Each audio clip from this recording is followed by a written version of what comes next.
sitting in a tree. Kissing. First comes love, then comes marriage, then comes the baby and the baby carriage.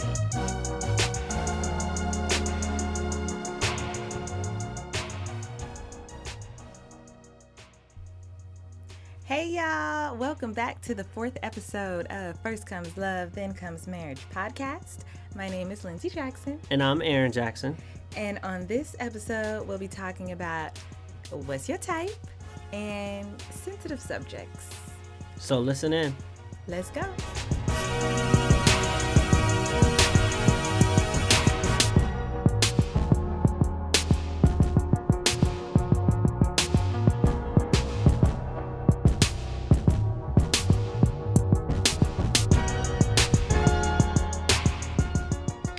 Welcome back to First Comes Love, Then Comes Marriage podcast. My name is Lindsey Jackson. And I'm Aaron Jackson.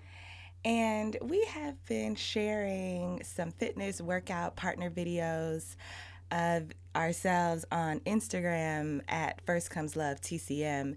And I want to know, what is your type, baby? Lindsey Jolene Jackson. Correct. Thank you. I won this game. No. What is your type? What was your type, if you can remember when you were single? And, what gravitates your eye? What gravitates my eye? I used to think that I gravitate towards dancers. So I like a fit woman. High and tight. I don't know what that means. But I've been with you so long that I want nothing but you. Mm-hmm. Which is, some people are with somebody so long, they want something else. They want anything else. Yeah. But I'm not like that. I like, first thing, you got to have a good smile. And you have the most amazing smile. So you check the list. Type personality-wise is you have to be energetic. And you can't be a Debbie Downer. So I need a bubbly personality. I need a maybe like a cheerleader. I don't know. I like your love language that we talked about. Mm-hmm. Yeah. Oh yeah, it does. I like that. I am a lot of energy. Yes. Sometimes I'm not, but when I'm out, I'm full energy. Yeah. Which is funny. Your friends don't see that side of me really, because every time I'm with them, I'm like the laid back person. You chill, but yeah. Don't get me dancing though. So I gravitate towards somebody. I would like somebody who has lots of energy, who has a great smile, who is fit. Men usually gravitate towards what physically makes what they them see. Aroused, versus women, they can look past that initially. Yeah, they go straight to the wallet. That's what they say. Okay. And you're a nice personality, okay. Great smile, and someone who is in shape. Okay. So what is your type? So my type has changed through the years. I will say that. My type used to be what the media told me my type was, which was Denzel Washington. Is he a type?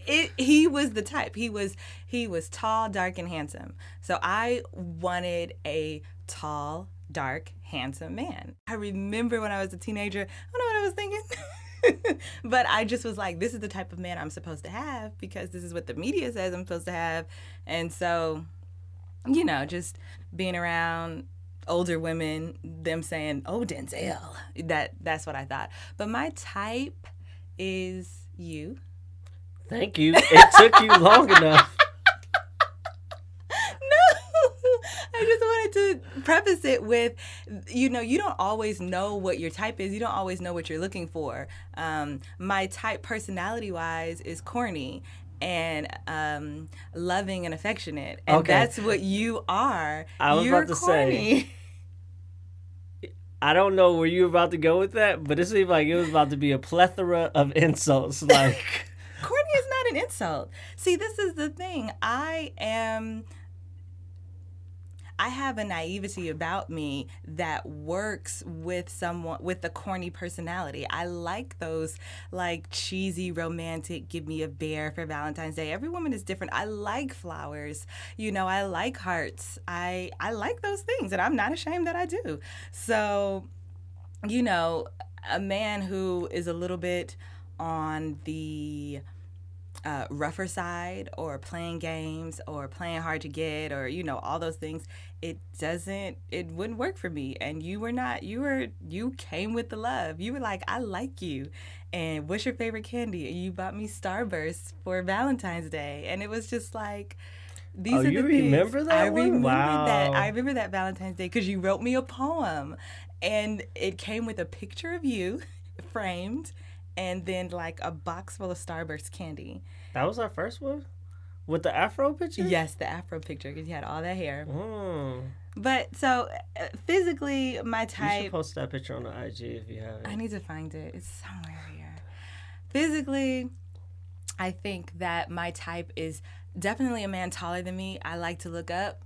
I like to swoon. And just a bigger build. I want to be comforted, so he has to be bigger than me, and that shouldn't be hard to find. When was the first time you were like, oh, that's my man? Like, if it, like, I walked into the room, or you were just looking at me, and you was like, wow, like, this is what I like. The very first time, because I've had many moments where I look across the room and I'm like, I do clean up nice. that's my man. Oh my goodness. Yes. The very first time was when I went away to dance with Jacob's Pillow? Ailey. No, Ailey, for the okay. summer intensive. And I came back. How long was I away? I stayed with Dacker. It was 4 weeks, maybe a month to a month and a half. I think it was 1 month. It was, because, yeah. I did a challenge. We were dating, and you left, and so my challenge was, while you were gone away from me, I'll do 50 push-ups at night. And that was the first time I think you did fitness. Yeah. You were like 15, 16. And I came back. So this is what I know I like. I like broad shoulders. Yeah. I came back, your shoulders, they seem like they expanded past the walls. I was like, what? You had pecs, you had arms, and I loved, like, that makes me like, the push-ups, like, just physically, I guess I'm the same way. I like physically fit. You actually don't need to be a muscular person, but like just having that intention that you are healthy, that you are strong, I like that. That's attractive. That's my type. Because it's interesting, because you are around a lot of fit men at work. I mean, where you were around before the quarantine. And so these guys, the ones that aren't gay and aren't married, they have to keep in shape. Because if I'm a guy and I'm surrounded by fit guys, I'm going to be a fit guy. Yes. Just ego-wise, I'm just like, I can't just always be around muscular guys and just be the guy who doesn't want to take off his shirt in the pool, I mean, if you want to take off your shirt, then you just don't care, then it's okay. Like, that's who you are. No. But if you do care, then you have an extra push. And so I thought it was interesting that you do like pecs, but you didn't go straight for like, I want a ripped abs muscle guy. Maybe because you see that all the time. Yes, maybe. But that's just not... I like your chest. I like laying on your chest, and having partnered with very, very fit men and hurt my nose. Time out. Partnered as in dancing, not as in having sexual intercourse with. I'm sorry. Some people, okay. Exactly. Right, they didn't You know. got to preface that. Having danced with very, very fit men, I'm talking these men like You don't like got to go that 11 far. packs. Okay. Okay. I hurt myself just, softly laying a cheek, or we're doing a movement, because they're so strong, and I don't need all that. Like, I want something cozy, and I like the warmth of a strong man, but not an overly muscular man. But anyways, my type physically is fit. My type personality wise is loving, And you meet all those requirements, baby. Thank you. So we're going to do the Am I Wrong segment. Right now, we might be tied 1-1. Lindsey's messing up the scoreboard, but I'm going to be a little bit more clear next time I pose the question, because the segment is, am I wrong? And you are supposed to vote on the person you think is right. So I'm going to be clear about that, because that's what voting is. You vote for who you pick as the right candidate, not for the person who you think is wrong. Yes. But yes, so far it is 1 for me and 1 for you, baby. Yes. So thank you. So in this Am I Wrong segment, I'm going to talk about people who live together. Actually, it could just be in relationships. I don't think this really goes for single people, but single people, you could also let us know what's going on. So Lindsey has developed a habit of coming into the bathroom when I am on the toilet. Corey. What? See, I saved these because I need to know her reaction. There's 2 bathrooms in this house, and she makes it a point to come into the bathroom. And before she even speaks, she might say, oh, that's my mom's bathroom. I don't use that bathroom. I have seen her in emergencies use that bathroom. And so if it's an emergency enough to come and bother me in my sanctuary time, because that's what it is. It's no baby, no dog. It's just you, your phone, and nature. Am I wrong for not wanting her to come into the bathroom? Okay, so let me be clear. You think of these questions, and I think that you purposefully posed this question because you think that people are going to side with you. But hear me out. Number 1, he could be in the bathroom anywhere from 5 minutes to 2 hours. Okay, that's number 1, because like he said, he takes his phone in there, and so this is a big difference. I don't know what's going on. Number 2, I usually interrupt you to give you great news. When I got Lion King and I got that email, I came into the bathroom. I said, "Baby, guess what? Oh my gosh!" When Action is doing something amazing, I said, "Baby, guess what?" Because again, you probably were in there for 45 minutes, and so I'm helping you to realize, oh my goodness, you've lost track of time, and let me help bring you back. So when you think about this, am I wrong? I really want you to think about everything. Now, do I always go in and interrupt? No. I would say it's a good 85% of the time. I think she keeps doing it because of that one time that she got Lion Because of one time she got Lion King. That was the first time that I did it. Yes. And yes, since then I felt like, oh, this is okay. She thought it was okay ever since then. We are in Philadelphia. I'm about to graduate from St. John's University. We're probably I'm maybe 2-3 weeks away from moving back to California. We're both moving back to LA. I'm saving up for a ring she doesn't even know about. And she gets a letter. No, you get a call. Email. You get an email from... And I just checked my email. It was amazing. I'm in the bathroom chilling, and she busts into the bathroom. And if you're in the bathroom using the toilet, it's a peaceful time. You're calm. And so I don't do that anymore. I never bust into the bathroom. I always knock and I say, hey, you do baby. not knock. Okay. That's true. You do not knock. She does not knock. She just comes in, and I'm like, what? And so, but let's say this. Am I wrong? Should I have my own personal bathroom time? At what point is your bathroom time over? 30 minutes? That's what I need to know. Don't get in my section. Am I wrong? Should Lindsey just wait it out? Just wait it out.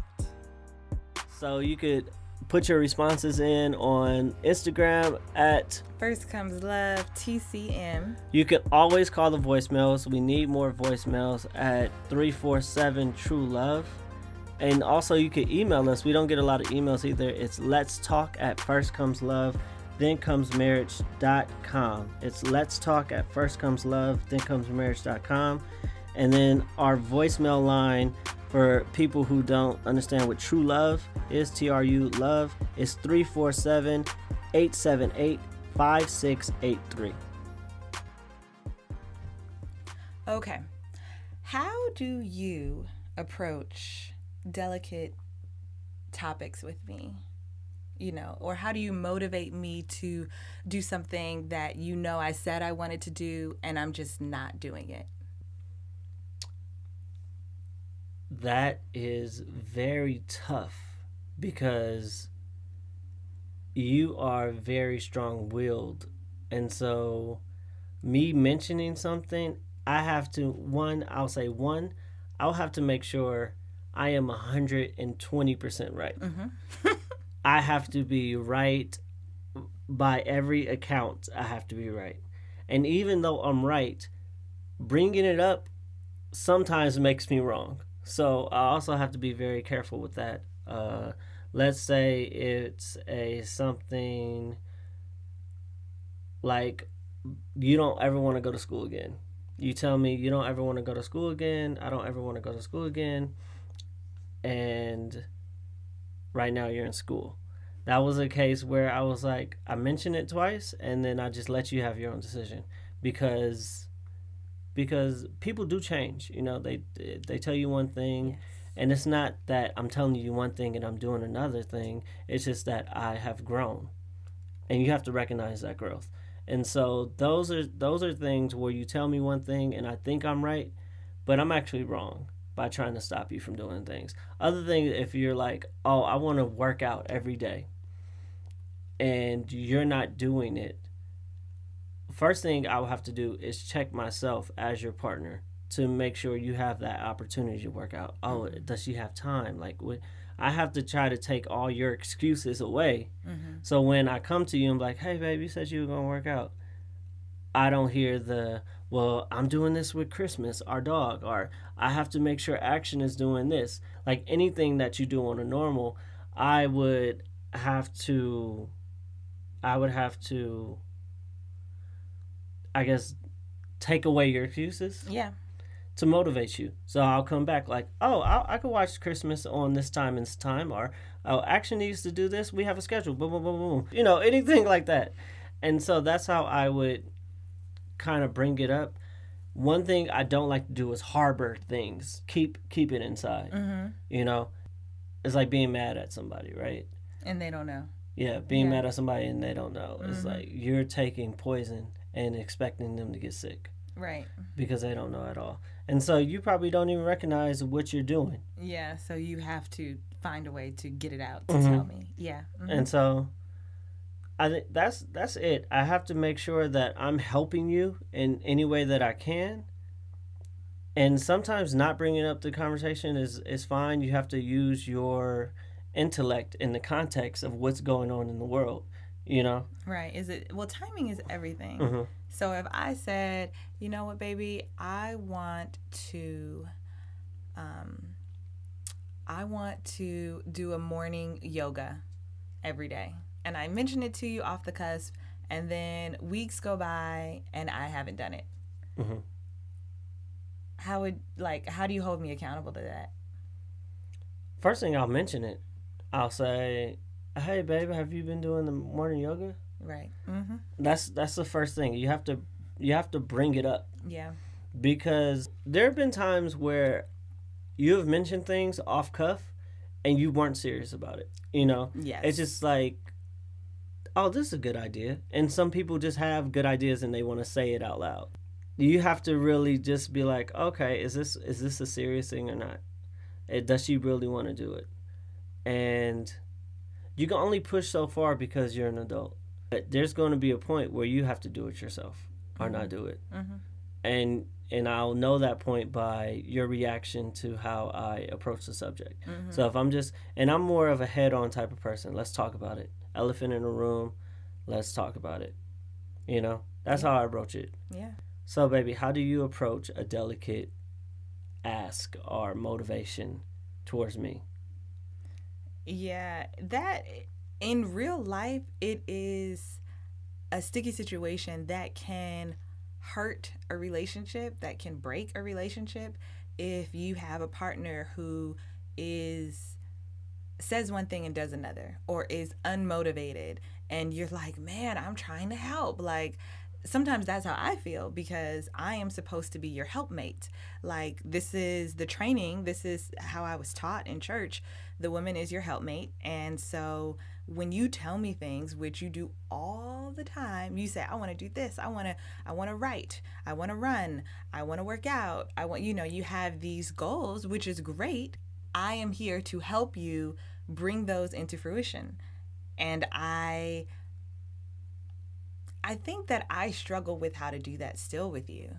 That's something that I'm still finding the way to do it, because like I said, one is timing. There's a right time to do it, right? So it can't be, if you wanted to work out and then I talk about you right after you eat, you'd be like, what? This is not the right time. Mm-hmm. But I wait for an opening. I try to hear, I'm like, Holy Spirit, let me know when's a good time, because I do want you to be the best of whoever you want to be.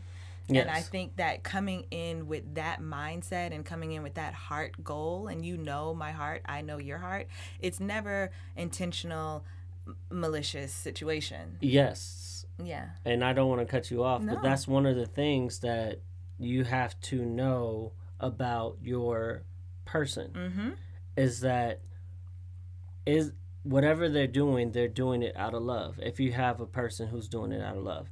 And we've gotten to discussions and arguments, and you've had a misunderstanding about how I communicated with you. And I say, why would you think that? Right. Why would you think the worst of it? I'll say something. Because you're a jokester. I am, but I never do things to hurt. I never try to hurt your feelings. I never try to belittle you or put you down. Mm-hmm. And so sometimes your reaction is the reaction of a person who is offended by the intent, when the intent was never to hurt. Yes. And absolutely. So I get confused, and that's when there's confusion, that's when the argument goes up. What? So I'm like, why would you think that? And you're like, why would you say that way? Yeah, yes. Exactly. And we go back and forth, and that's what I'm saying. We've had this is why we say a delicate subject, because if, say, like after I gave birth and I'm trying to lose weight, but then I'm eating the wrong type of foods and things like that. Like, that is a delicate subject that men, you understand. And also women, same thing. If I'm trying to help you to lose weight, and things like that. And the intention is I want to make you feel your best.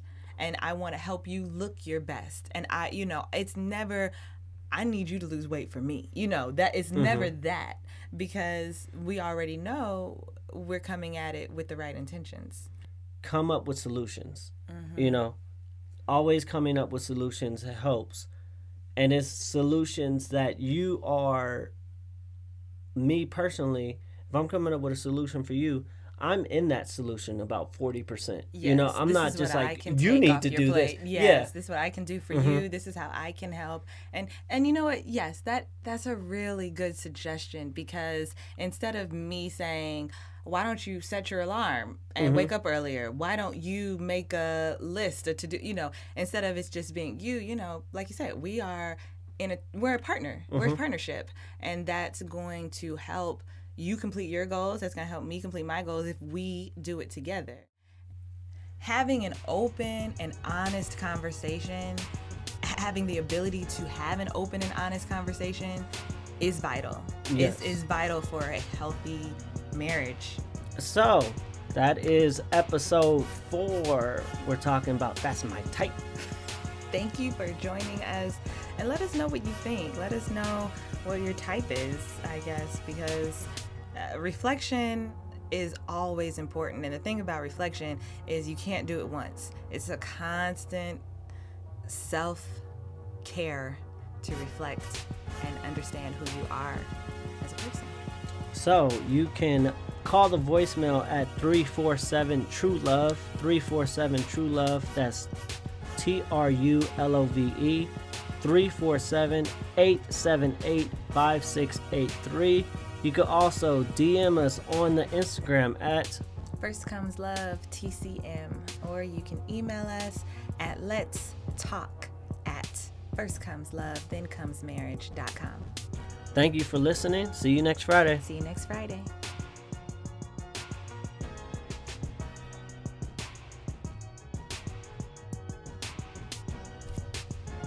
Welcome to First Comes Love, Then Comes... I'm already messing up. Oh, man. Because I didn't like the way I said two. Okay, let me do it again. I'm ready. All right. I'm ready. Ready? Yep. Okay, Corey. So, sorry. We haven't even explained why I call you Corey, so I have to take that out. Welcome back to First Comes Love, Then Comes Marriage podcast. My name is Lindsey Jackson. And I'm Aaron Jackson. And this is our 4th episode. Sorry. That's who chose me as I chose her. Can you just stop playing with your hair? Okay. Oh, my marriage with my baby. I'm scratching my head and I'm loving it.